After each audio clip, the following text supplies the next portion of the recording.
Hey mamas, welcome to Breastfeeding Relief with Bethany. We share incredible stories, tips, and breastfeeding ideas to help on your journey. I'm your host, Bethany Laverne, a lactation consultant and speech therapist who helps mamas with breastfeeding. Not all breastfeeding stories are the same, and we dive into those topics. Hello, mamas. Welcome back to the podcast. So excited to talk to you guys today. So we have been talking a lot about what your team should look like. So let's specifically talk about going to your pediatric dentist, your airway dentist, your ENT, and we should walk in with some questions, right? You are the client, you are the patient. It's okay to ask questions. So there are 6 questions I send mamas with to ask their provider. My first one, how many releases have you done on infants or toddlers or adults? So when they first go for training, you have to go get a special certification to do a tongue tie release. They do it with a CO2 laser. They should start off with adults. And then after they get comfortable with adults, they should go down to children and teenagers, toddlers, and then finally babies and infants, right? So the releases should be pretty high with how many they've seen, and they should feel comfortable with that. And that's okay to ask. What tools will you be using? This is such a great question. So our son, they used a CO2 laser on him. Some are still using scissors. I would not recommend scissors. Okay. The CO2 laser is so good. It's so precise. And I've heard dentists talk about how it also cauterizes as it goes. So there should be no bleeding with these CO2 lasers. I know our son, they take the baby from you. So our pediatric dentist specifically took the baby from us and said, you can't watch. And I said, fine by me. I'm 4 days postpartum. I will be a crying wreck. I did not want to be in here anyways. If my husband did, fine. But he said, no, I do not let parents be in here at all, so that they do not interrupt the procedure.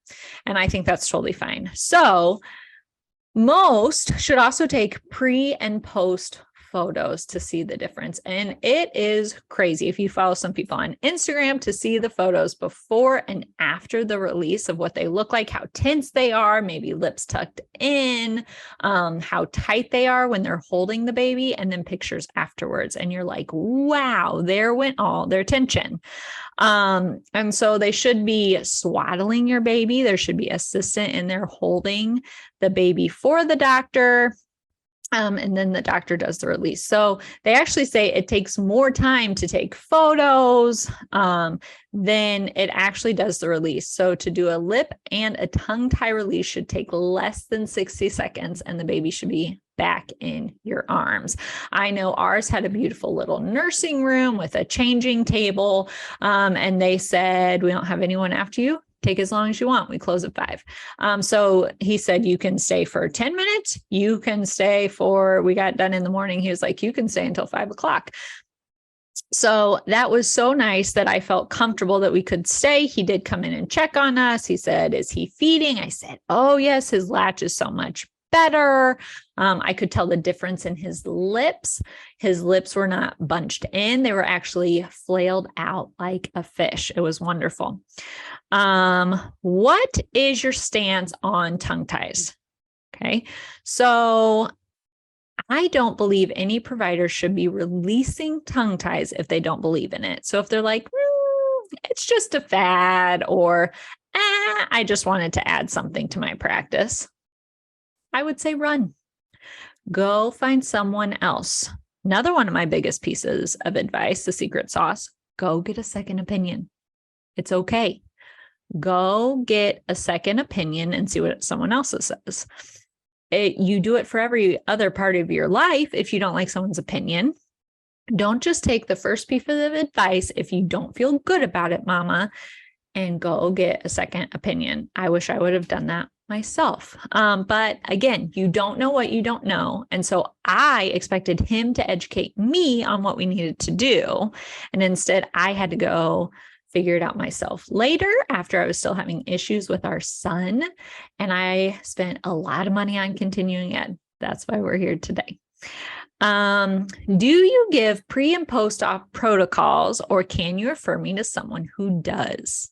Okay, this is very, very important. I did not like, well, at the moment I did, but I did not like not having anybody do anything pre with me or anything post with me. We were in there that day. I felt like it was something he just added to his practice to make more money. Okay. And so you should go listen to my episode on team members. Who should be on your team?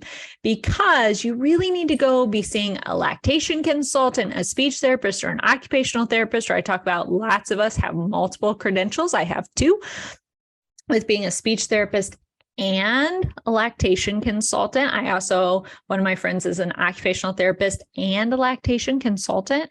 And so we usually see you first, help work on oral exercises, making sure that they will let us stretch their tongue. So I teach you, and then you do it on your baby. Okay. Because we want to get the best for you, mama, and not have to do this again. Or you say, this was so silly. I wasted my time. I wasted my money. Nothing is better. Okay. And so also the post-op, again, you need to be seen again at least a week later by your pediatric dentist for them to tell you how the wound is healing. Active wound care is so important for us to take care of the wound, right? It is in your mouth. It's going to hurt our poor little babies, but we're going to see such a big difference in the end. And so we need to make sure we're doing post-op care on the wound. Okay, my last question number 6. What is your rate of success or reattachment is not a good question. Most people have no way of tracking this. So, when they're seeing you back in the office, right, they should be also stretching your baby's tongue out and knowing how well the tongue is stretching, how well it's healing. And also, if they're working alongside a speech therapist and a lactation consultant, or if one works in their office, which would be amazing, we're going to see the results. We're going to know that the tongue is not reattaching. Because that's not what we want to see. And then you're going to start seeing stuff you saw before, right? Breastfeeding is going to hurt again. They are clicking. They're taking in a lot of air. They're being colicky, right? And so it's okay to ask these questions on how much success are you seeing? Now, they might not have answers for you because they might not be tracking the data. But again, that's why we want to know how many releases that they're doing. Are they just doing like one a month, or are they actually doing quite a few a week? That makes a big difference if it's constantly in their head, in their wheelhouse that they're doing, and not just once in a blue moon. Mamas, it's been so good talking to you today.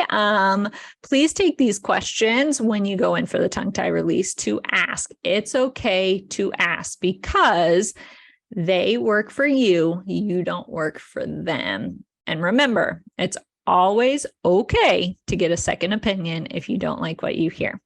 I'll talk to you soon.